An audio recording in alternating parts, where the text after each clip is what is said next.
santo y empresario es, sin dudas, una combinación de palabras sorprendente. No debido a la imposibilidad o incompatibilidad entre ambas, sino más bien a la falta de ejemplos que lo materializan como posible. Sin embargo, desde la existencia de la doctrina social de la Iglesia y la empresa como institución social innegable, el fruto de santidad que veremos hoy de ejemplo es, sin dudas, el llamado de muchos a hacer lo mismo, aunque parezca imposible, porque nadie sabe más de imposibles que Dios mismo. Y esta es una historia repleta de Dios.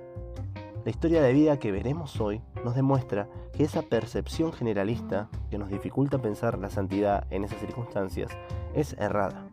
Y es errada porque existe actualmente una figura que encarna ambas características, la de la santidad y el empresariado. Y esa persona, ese santo, es Enrique Yo, siervo de Dios, el apóstol sonriente. Bienvenidos al podcast de Emprender y Evangelizar. Mi nombre es Maxi Ordinas y soy el encargado de hacer de este espacio un lugar para que tu negocio pueda crecer y lo haga santamente. Este es el episodio número 9, titulado El empresario santo, el empresario de Dios, la historia de Enrique Yo. Enrique nace el 26 de febrero de 1921 en París, Francia, hijo de Sarah Torquins y Alejandro Yo. Tenía un hermano 2 años mayor que él. A los meses de su nacimiento, la familia regresa a la ciudad de Buenos Aires. A sus 4 años de edad, Enrique pierde a su madre. Ella, sin embargo, hace prometer a su esposo que sus hijos recibirán una buena educación religiosa. Fiel a su palabra, Alejandro, el padre de Enrique, encarga al padre de Goicoechea la formación cristiana de los hermanos. Enrique toma su primera comunión en 1928 a los 7 años de edad, en la Basílica del Santísimo Sacramento, ubicada en el barrio de Retiro, Capital Federal, Argentina, y día a día crece en la fe.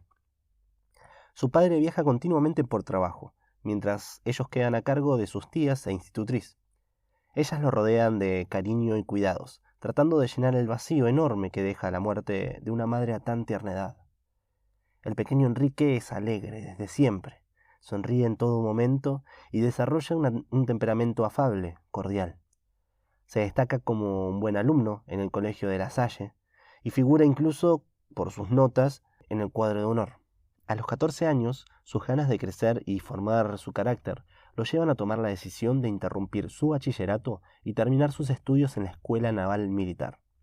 Enrique no solo continúa sus estudios con la misma eficiencia con la que estudiaba en su anterior colegio, sino que logra un particular título, al ser el cadete más joven de la historia de la Armada Argentina en graduarse como oficial. Las largas travesías en el mar, propias de su profesión, lo llevaron a desarrollar el hábito de la lectura. Leía sobre los más diversos temas, lo que hizo crecer en Enrique una riqueza cultural admirable. Fue en esos momentos en donde desarrolló un segundo hábito que lo acompañó toda la vida, la escritura. Gracias a ella podemos conocer en profundidad sus reflexiones, lecturas y pensamiento. Esta es una de sus reflexiones. El día que cumplí 20 años le pedí a Dios que produzca en mí los frutos que Él desea, que me hiciera consciente de mis pecados y me convirtiera decidida y totalmente. Mis ideas religiosas se han concretado en 2 puntos. El primero, comprender que soy un pecador, y el segundo, que debo ir decididamente hacia Dios. Es en esas mismas páginas donde relata que encuentra un libro sobre la doctrina social de la Iglesia que le impulsa a lo que él mismo llama su conversión. Para ese entonces, el presente de Enrique era ciertamente brillante. Tenía por delante una carrera militar prometedora, pero interiormente despierta en él el deseo de tener una compañera de vida, hasta que conoce a Cecilia. Cecilia tenía su misma edad, compartían la fe y también el haber perdido a sus madres siendo muy pequeños. Ella era hija única y vivía con su padre, el arquitecto Jorge Bunge. Estudiaba Bellas Artes y era catequista. Los viajes de Enrique los mantenían distantes, por lo que su relación de noviazgo era sostenida y crecía mediante las cartas que se enviaban periódicamente. Una anécdota simpática de este tiempo de su vida es que Enrique solía escribir con frecuencia sobre Dios o religión en general. Esto le hizo pensar a Cecilia que Enrique estaba dudando en entrar al seminario. Él, cuando se enteró de esta duda, eliminó por completo sus sospechas infundadas y reafirmó su amor hacia ella. Después de un noviazgo de 2 años, el 23 de octubre de 1943, Enrique y Cecilia se casan en la Quinta de los Bunge, ubicada en la provincia de Buenos Aires. Se lo escuchará decir acerca del matrimonio un sabio consejo para todo cristiano. Casarse es no pertenecerse más a sí mismo. El crecimiento del amor no es automático, hay que recrearlo.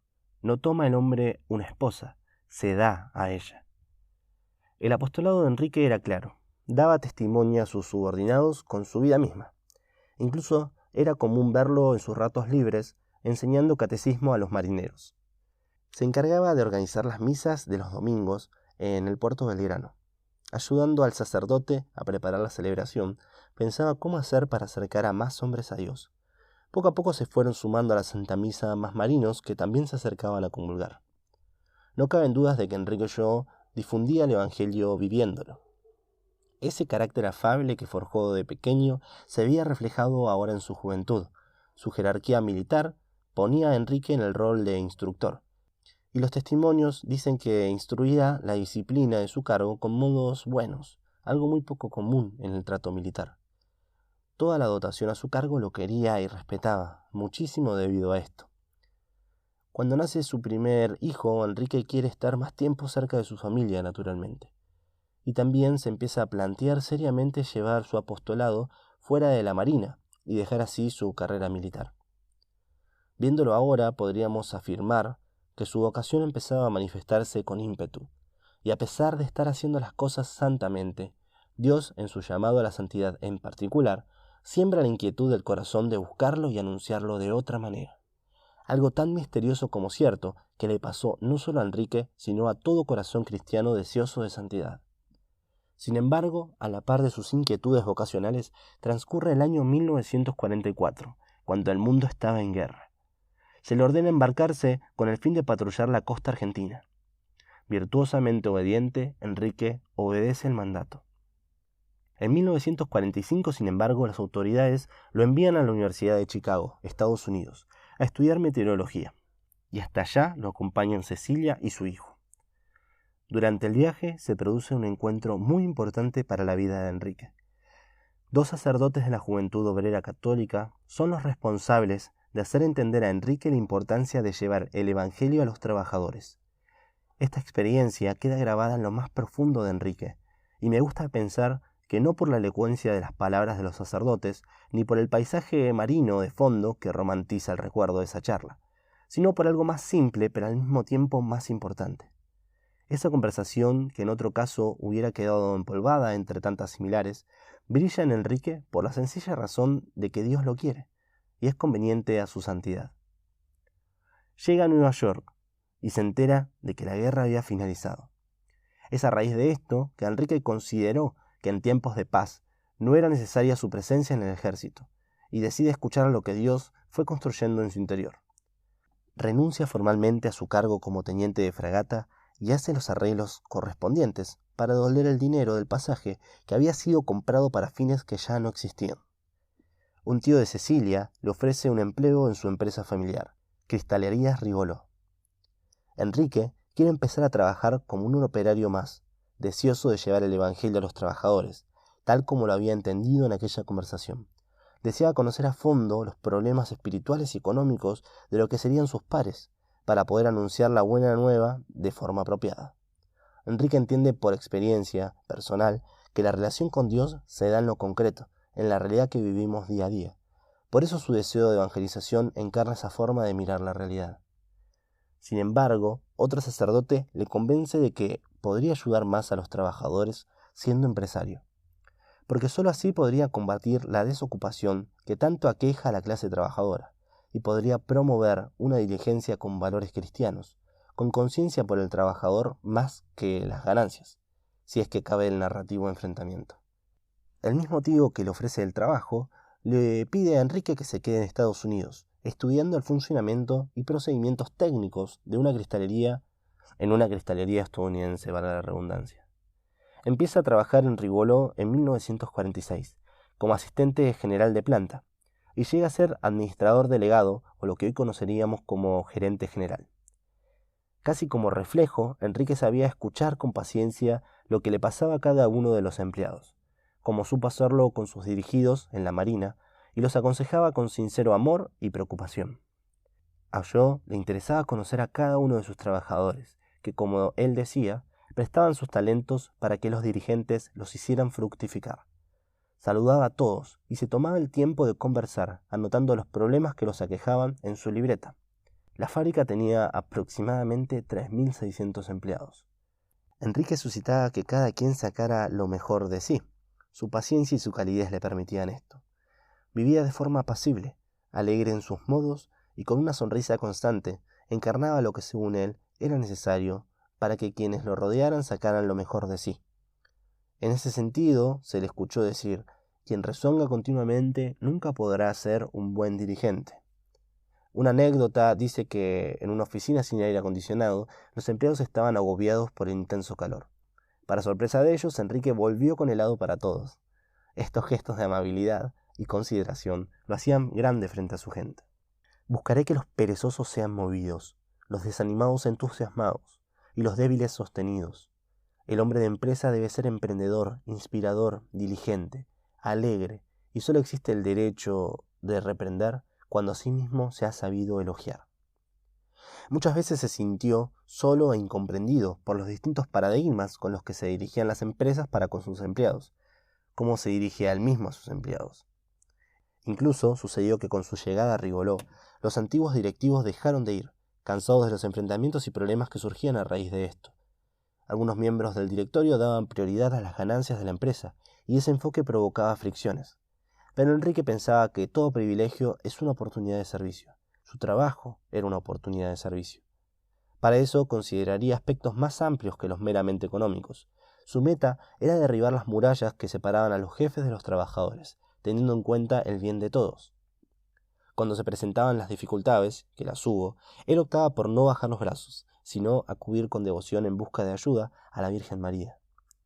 Su vida familiar es también fruto de la profundidad con que amaba a Dios y se reflejaba en sus más queridos.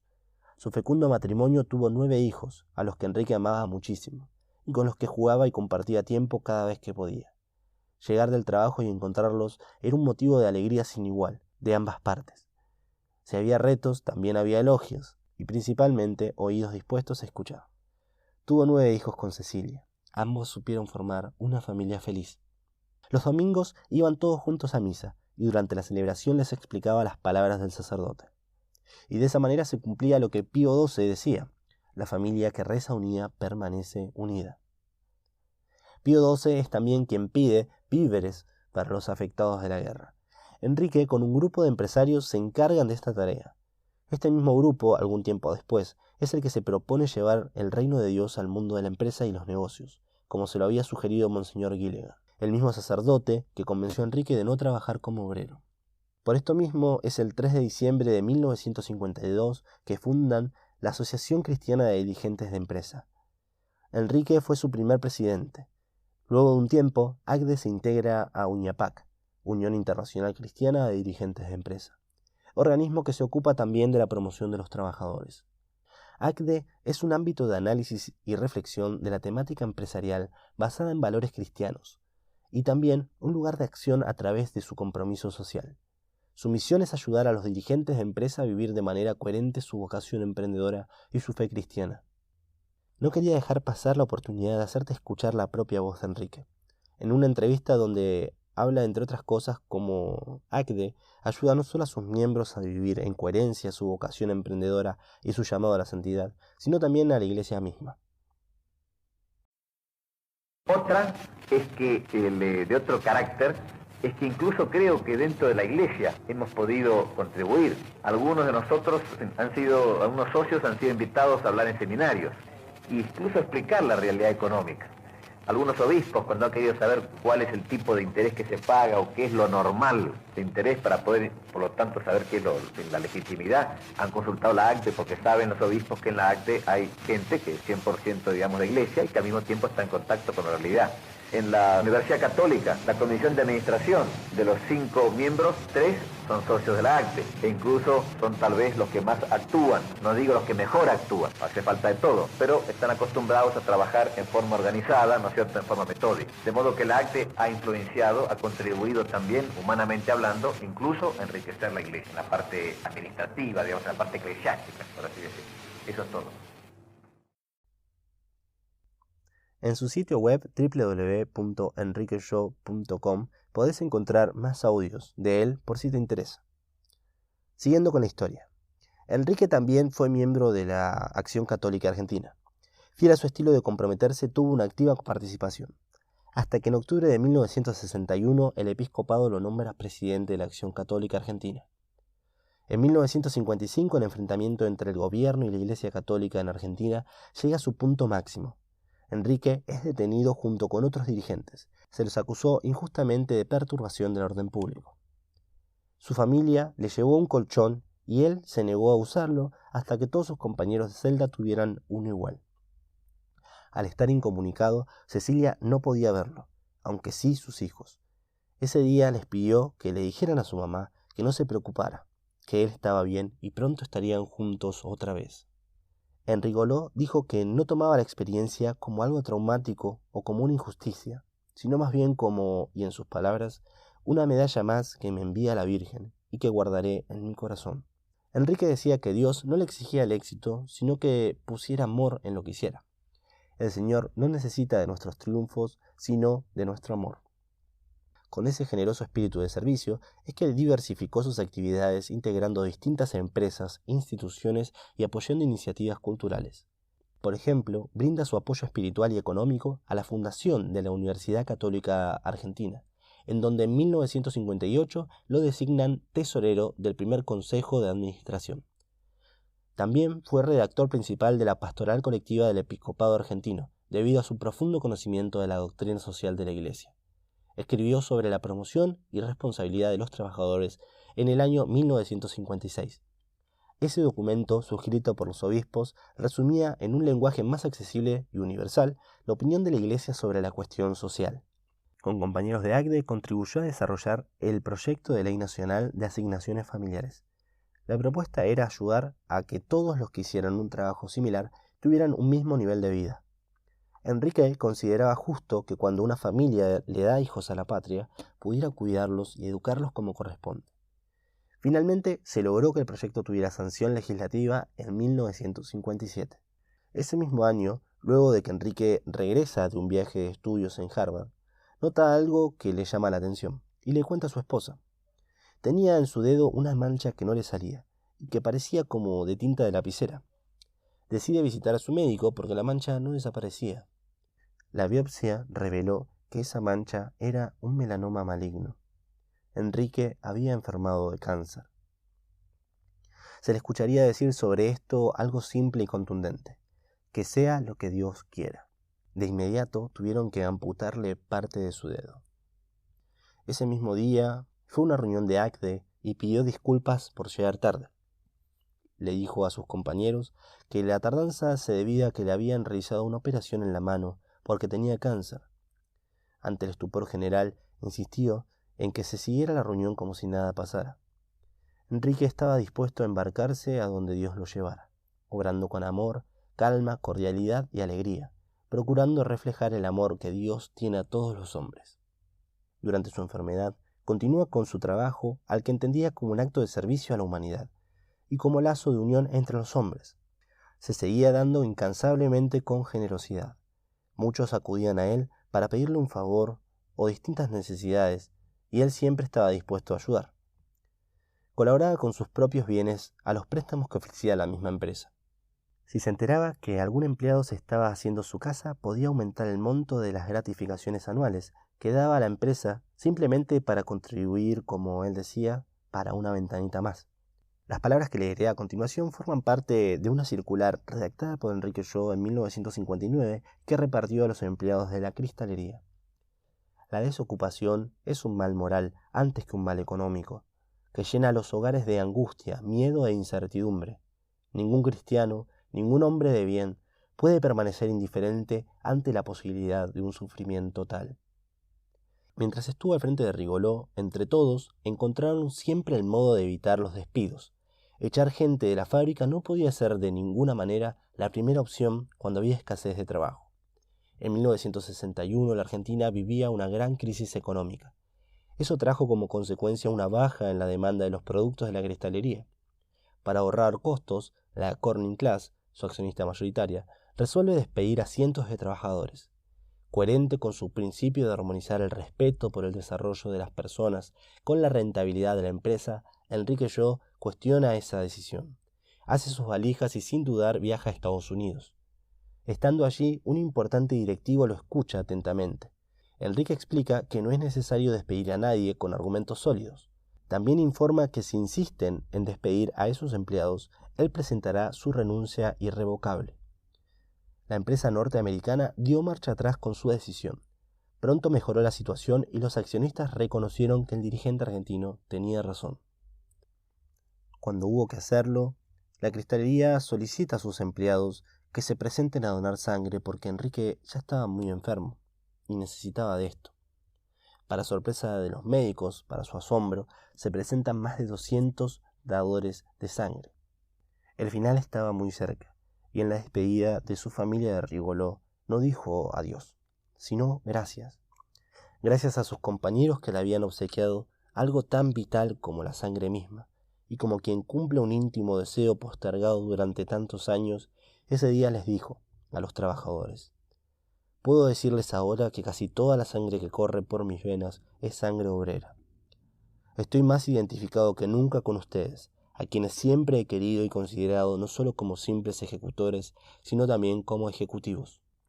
Así se alejaba este hombre que se había propuesto ser como los demás necesitaban que fuera, y que sin dudas logró que se dijera de él lo mismo que Santa Catalina de Siena. Nadie se acercaba a su persona sin que se retirase mejor. Durante su enfermedad no se le escuchó quejarse. Llegó a ofrecer sus sufrimientos por la conversión de su padre a la fe católica, y se puso muy feliz al enterarse de que él iba a comulgar. Estaba ya muy mal, sin embargo, afrontaba los intensos dolores como si no fuera a morirse, con entereza y una sonrisa. El 27 de agosto de 1962, el mismo día que se cumplía el 37 aniversario del fallecimiento de su madre Sara, Enrique fallece en Buenos Aires. Tenía solamente 41 años. Es notable cómo la vida de un santo tiene el poder de interpelar la propia. Son notables las diferencias de circunstancias que separan la vida de Enrique con la tuya y con la mía. Pero así todo, no podemos dejar de encontrar en su testimonio muchas cosas de Dios que podrían formar parte de nuestro apostolado, espiritualidad o ejemplo. Es por eso mismo que las vidas de los santos son tan importantes para nosotros. Su capacidad de sumar claridad a la vida es un elemento del que no podemos privarnos. Alcanzar a Dios es tarea más sencilla cuando nos servimos del ejemplo de quien ya lo hizo. Espero que el relato de la vida de este santo te sirva tanto como me sirvió a mí, y que el mensaje central de su existencia se impregne en tus acciones cotidianas, recordando siempre que la vida vale la pena cuando se vuelve un gran acto de amor al prójimo. Hasta acá el episodio de esta semana. Espero que te haya servido mucho. Es un episodio especial porque nos dedicamos de alguna manera a ver un poquito más en profundidad la vida de quien puede servirnos de ejemplo si es que tenés vocación de emprendedor, de empresario. La compatibilidad de estas dos cosas, el ser emprendedor y el querer ser santo, encuentran de alguna manera su unión en la vida de Enrique Llo. Y es interesante entonces tomar su ejemplo e ir profundizando en las pequeñas acciones que él tenía día a día para tratar de imitarlas en el buen sentido y llevarlas a nuestro día a día, al día a día de nuestra empresa y de nuestro emprendimiento. Te pido que si te gustó, recomiendes el podcast y se lo hagas escuchar a quien creas que pueda servirle. Además, te pido que te suscribas y puntúes. Nos vemos la semana que viene.